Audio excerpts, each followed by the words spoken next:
পানিতলা থেকে পুলিশ কয়েক লাখ টাকা কুড়িয়ে পেল।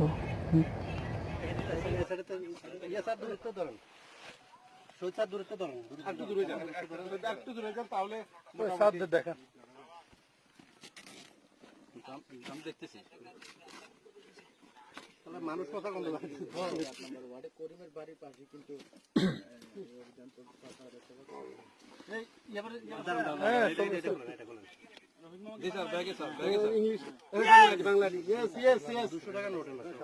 সব 200 টাকার নোট, 200 টাকা সব 200 টাকার নোট, সব 200 টাকার নোট স্যার।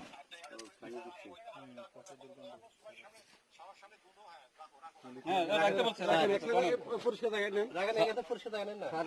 একটা জায়গা নেই সব দিকে আমরা একটি আমরা এটা আমরা মাথাটা পুলিশ এবং এগুলো ভিজে গেছে রাখছিল দুর্গন্ধ হয়ে ভিজে গেছে, দুর্গন্ধ বের হচ্ছে এবং সবগুলি প্রায় 200 টাকা, সবগুলি 200 টাকা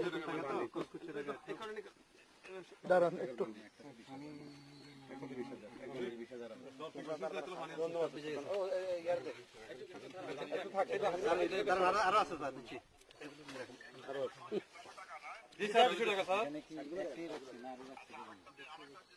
আরো আছে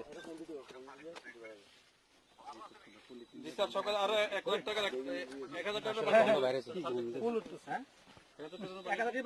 বান্ডেল ইয়েতে রেখে আসছে, ওখানে আছে আমাদের লোকের কাছে আছে স্যার। এটা একটু দূরে, আমরা একটু দূরে চলে আসছি স্যার।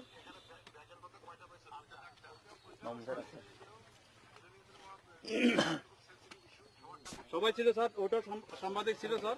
কত করে আছে যেহেতু এগুলো বান্ডেল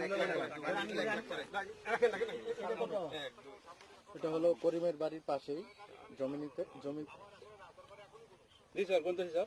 স্যার টাকা গণনা হচ্ছে। আমি লামা সাংবাদিক, পূর্বকোণে কাজ করি এবং প্রতিদিন বাংলাদেশ। পুলিশকে ধন্যবাদ স্যার।